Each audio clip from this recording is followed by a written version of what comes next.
नमस्कार मित्रों, स्वागत है आपका। जैसा कि आप जानते हैं, जब भी आते हैं कुछ विशेष लेकर आते हैं, तो हमारी चल रही श्रृंखला हिंदी साहित्य का इतिहास आचार्य रामचंद्र शुक्ल द्वारा लिखित जो है, उसमें हम प्रकरण 2 को पढ़ चुके हैं, अपभ्रंश काव्य को। यहाँ पर ये संदर्भ ग्रंथ दिए हुए हैं, बुद्धिस्ट एसोसिएट और डॉक्टर विनोतोष भट्टाचार्य का बुद्धिस्ट एसोसिएट है। और एक जो चीज़ लगी हुई है 3 नंबर पे ली हुई है, वो है the system of mixture culture instrument by Gorakhnath is not seem to have spread widely through the educated classes Gopinath Kaviraj and Jha Saraswati Bhavan studies. यह तथा इसी प्रकार की कुछ और रचनाओं जो मेरे प्रिय शिष्य पीताम्बर दत्त बड़तवाल के पास, यानी शुक्ल जी के शिष्य हैं पीताम्बर दत्त बड़तवाल, यानी कि जो यहाँ पर नंबर लिखे हुए होंगे 1 नंबर करके, ऐसे ऐसे 1 नंबर लिख देते हैं, आगे 2 नंबर ऐसे, यानी कि ये संदर्भ ग्रंथ है, संदर्भ चीज़ है, कहाँ से ली गई है ये। तो ये आपका था प्रकरण 2 अपभ्रंश काव्य नाम से। अब हम प्रकरण 3 की ओर चलते हैं। प्रकरण 3 का नाम है देश भाषा काव्य, है ना, और इसका नाम था अपभ्रंश काव्य। ये वीरगाथा काल ही आपका चल रहा है, वही आपका समय 1050 संवत से 1375, 933 से 1318 आएगा। ठीक है, आप देखिए, ये भी आपसे पूछा जाता है, प्राकृत की रूढ़ियों से बहुत कुछ मुक्त भाषा जो पुराने काव्य है।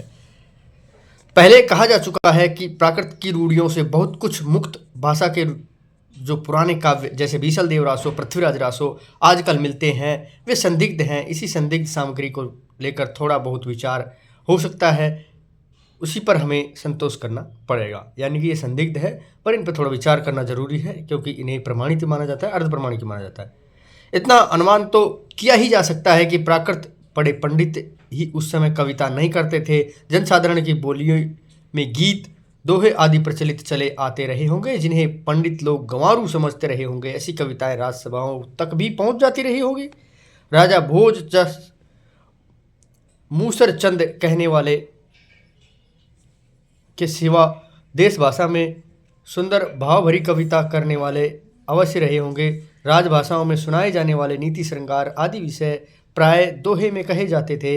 वीर रस के पद छप्पे में राजाश्रित कवि अपने राजाओं के शौर्य, पराक्रम और प्रताप का वर्णन अनूठी उक्तियों के साथ किया करते थे, और अपनी वीरोल्लास भरी कविताओं से वीरों को उत्साहित किया करते थे। ऐसे राजाश्रित कवियों की रचनाओं के रक्षित रहने की सुविधा था, यानी कि अधिक सुविधा थी, रक्षित रहने के अधिक जो आपकी संभावना थी। वे राज्य के पुस्तकालयों में भी रक्षित थी, और भट्ट चारण जीविका के विचार से उन्हें उत्तराधिकारियों के पास भी छोड़ जाते थे।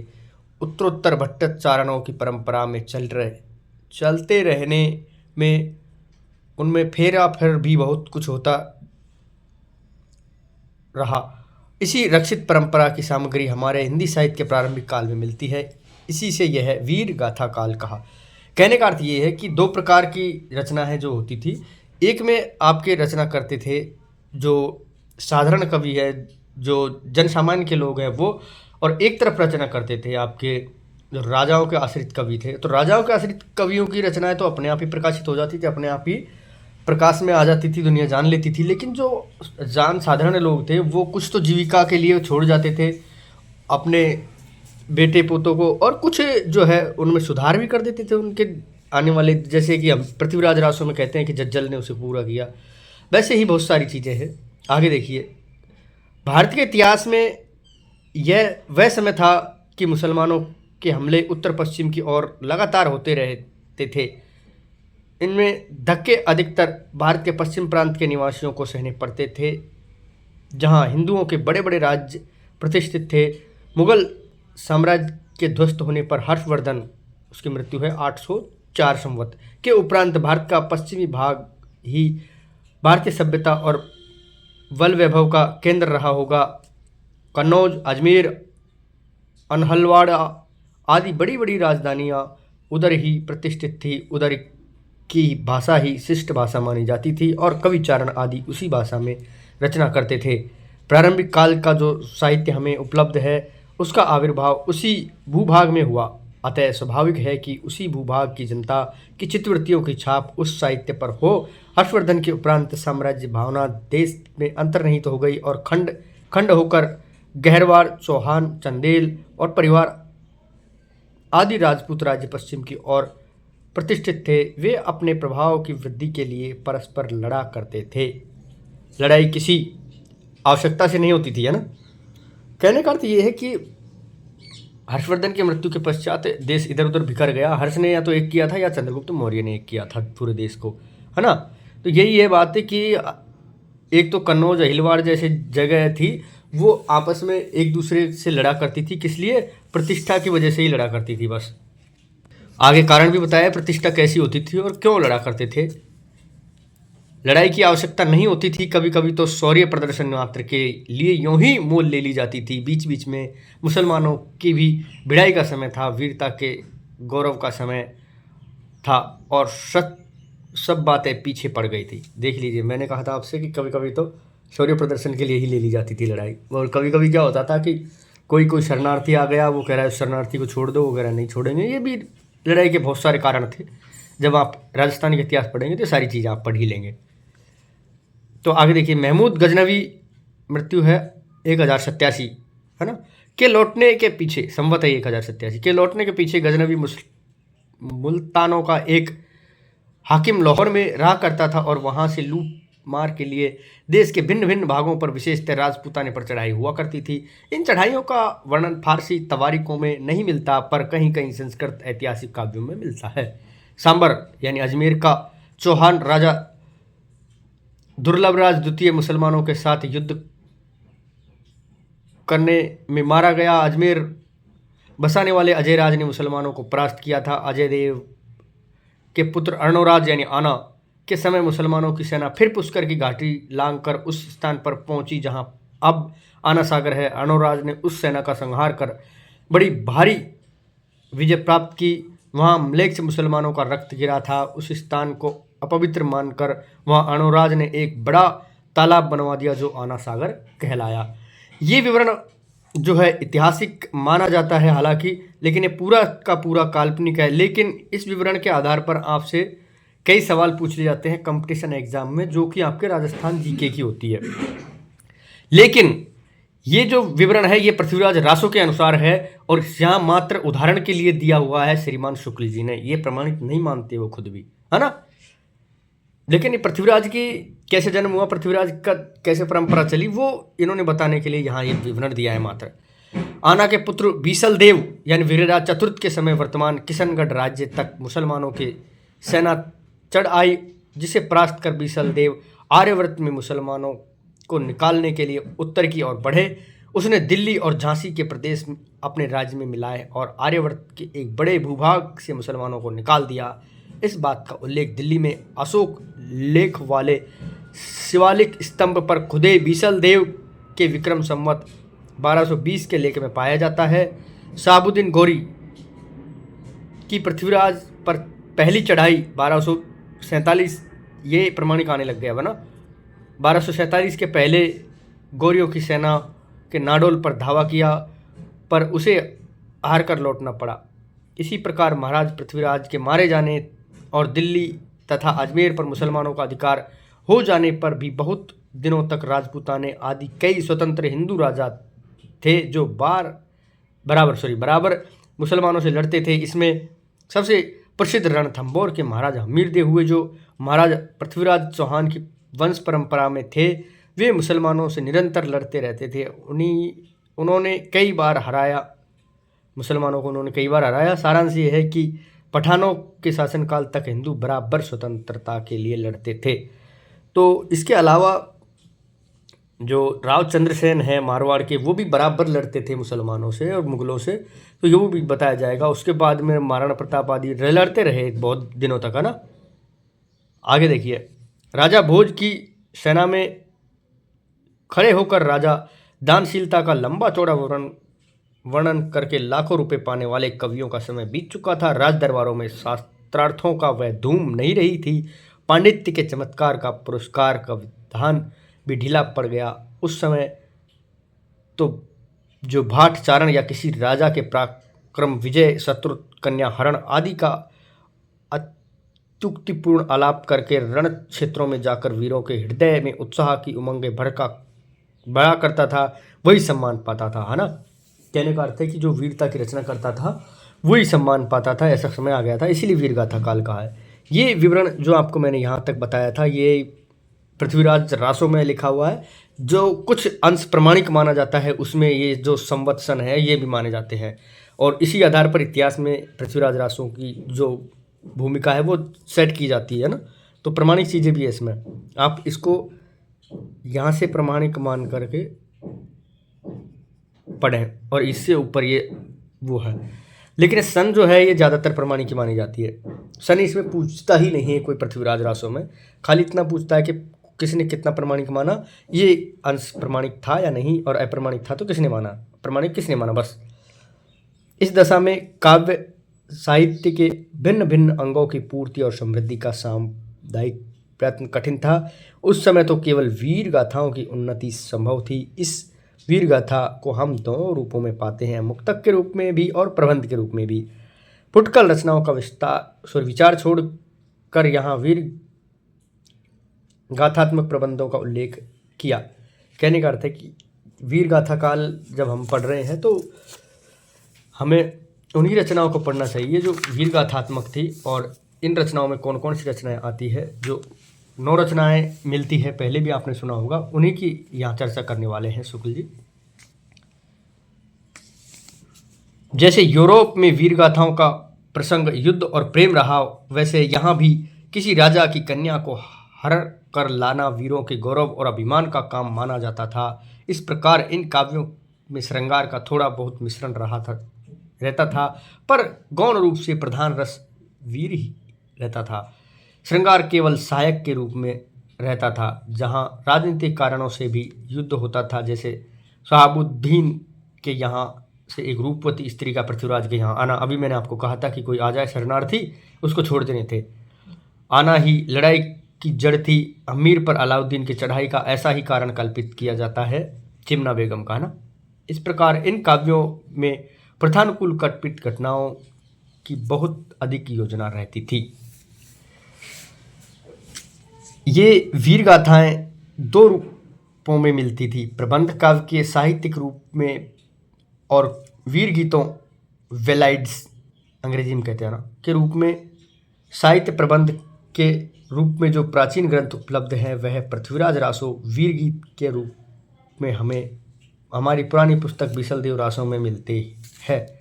यद्यपि उसके समयानुसार भाषा में परिवर्तन का आभास मिलता है। जो रचना कई सौ वर्ष लोगों में बराबर गाई जाती रही हो, उसकी भाषा में मूल रूप से नहीं रह सकती। इसका प्रत्यक्ष उदाहरण आला है, जिसमें गाए जाने वाले प्राय समस्त उत्तरी भाग में पाए जाते हैं। आला में कुछ भी लोग इधर उधर की थोड़ी थोड़ी चीज़ें जोड़ देते हैं, ये सही बात है, आलखंड की बात है। यहाँ पर वीर काल के उन ग्रंथों का उल्लेख किया जाता है जिसकी या तो प्रतियाँ मिलती है या कहीं उल्लेख मात्र पाया जाता है। ये ग्रंथ रासो कहलाते हैं। कुछ लोग इस शब्द का संबंध रहस्य से बतलाते हैं, पर बीसलदेव रासो में काव्य के अर्थ में रसायन शब्द बार बार आया है, अतः हमारी समझ में रसायन शब्द होते होते रासो हो गया। तो पृथ्वीराज रासो में हो चाहे आपके बीसलदेव रासो में है, रसायन रासो ही कहलाता है। रास रस से भी माना जाता है, लेकिन शुक्ल जी के अनुसार कोई पूछे तो आपको रसायन से बताना है, और वो भी किसका उदाहरण दे करके, बीसलदेव रासो का उदाहरण दे करके। और 9 रचनाएं थी आपकी, जो देखिए एक खुमान रासो है आपकी यहाँ पर, बीसलदेव रासो आपकी मिली ये यहाँ पर, है ना। और बीसलदेव रासो बहुत लंबी चौड़ी है आपकी। उसके बाद में आपका चंद्रप्रदायी का पृथ्वीराज रासो आ गया। यहाँ पृथ्वीराज रासो के बारे में भी बड़ी बातें करेंगे ये लोग। पृथ्वीराज रासो के बाद में इन्होंने पूरी रचनाओं का उदाहरण दिया हुआ है क्लियर, देखिए यहाँ मधुकर कवि भट्ट केदार, जगनीक, ठीक है, जगनीक तक है, यहाँ श्रीधर तक है। श्रीधर के बाद में इन्होंने 9 काव्य अलग भी लिए हैं जो हिंदी साहित्य के आधार ग्रंथ माने जाते हैं, है ना।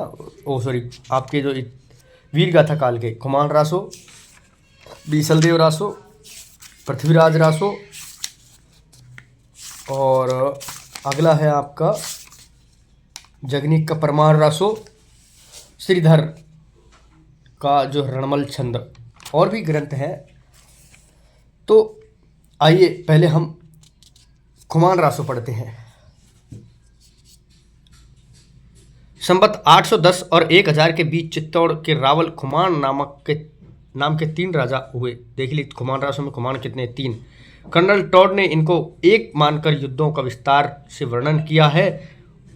उनके वर्णन का सारांश यह है कि कालभोज यानी बाप्पा रावल के पीछे खुमान गद्दी पर बैठा, जिसका नाम मेवाड़ के इतिहास में प्रसिद्ध है और जिसके समय में बगदाद के खलीफा अलमानू ने चित्तौड़ पर चढ़ाई की। खुमान की सहायता के लिए बहुत से राजा आए, चित्तौड़ की रक्षा हो गई।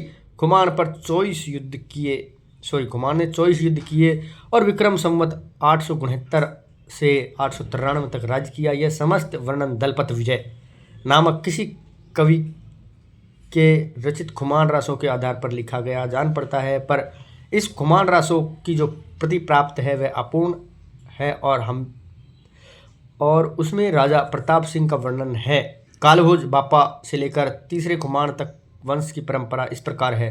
पहले कालभोज, फिर खुमान मतमट्ट भरतपट्ट सिंह, और दूसरा खुमान महायक, और तीसरा खुमान। कालभोज का समय विक्रम संवत 791 से 810 तक की तीसरे संवत खुमान में उत्तराधिकारी भरतपट्ट दूसरे समय के शिलालेख 999 और 1000 के मिलते हैं। अतएव 190 वर्षों का औसत लगाने पर तीसरे खुमान का अनुमान तय इस प्रकार ठहराया जाता है।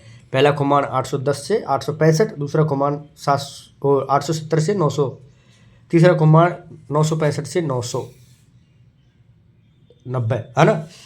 तो देखिए ये खुमान जो है आपका बहुत कम ग्रंथों में मिलता है, इसलिए खुमान को भी प्रमाणिक नहीं माना जाता है। खुमान रासो जो है वो ग्रंथ है। हालांकि कालभोज और बाप्पा रावल और ये भरतपट्ट ये सब जो है आपके प्रमाणिक माने जाते हैं शासक, लेकिन कालभोज के बाद में ये जो खुमान है ये प्रमाणिक नहीं माना जाता है। आप मेवाड़ की वंश परंपरा पढ़ेंगे, महाराणा प्रताप के जो है आपके पूर्वज थे कालभोज बाप्पा, है ना। आप आगे देखिए, अंबासिया वंश का अलमायू विक्रम संवत 870 से 890 तक खलीफा रहा। इस समय के पूर्व खलीफा के सेनापतियों ने सिंध देश की विजय कर ली थी और उधर के राजपूताने पर मुसलमानों की चढ़ाई होने लगी। अतएव यह किसी खुमान की अलमायू की सेना से लड़ाई हुई होगी तो उसका नाम पर खुमान रासो रचना हुई। ठीक है, कोई खुमान और अलमायू की लड़ाई हुई थी, उसी पर खुमान रासो की रचना हुई, ऐसा मानते हैं हमारे शुक्ल साहब।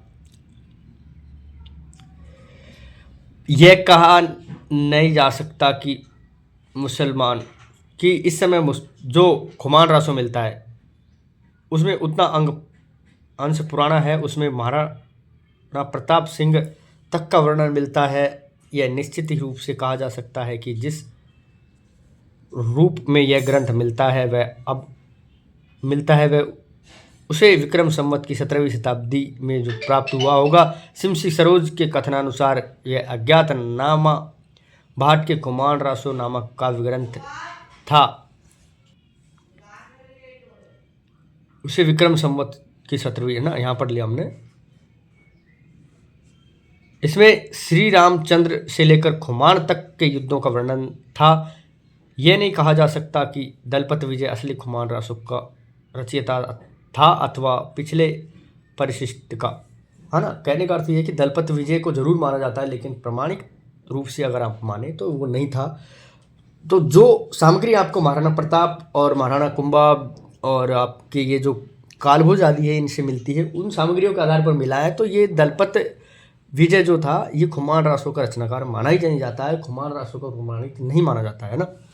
तो हमने खुमान रासो पढ़ा, उससे पहले हमने ये पढ़ा कि पृथ्वीराज रासो की सामग्री कैसे ली गई, पृथ्वीराज रासो प्रमाणित है या नहीं है, और ये सारी चीज़ें हैं। कुछ इसमें प्रमाणित बातें भी बताई गई है कि पृथ्वीराज कब जन्मे, पृथ्वीराज कि पहले के जो शासक थे उन्होंने किस प्रकार से शासन की स्थापना की।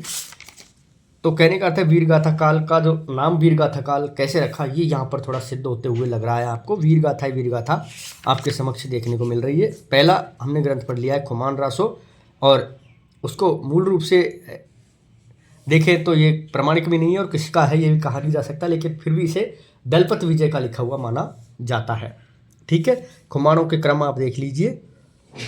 अब हम बीसल देव रासो पढ़ेंगे अगले भाग में। फिलहाल के लिए इतना ही, इस वीडियो में इतना ही हम जानेंगे। अगली वीडियो में मिलेंगे आपसे, तब तक के लिए दीजिए इजाज़त। नमस्कार, धन्यवाद।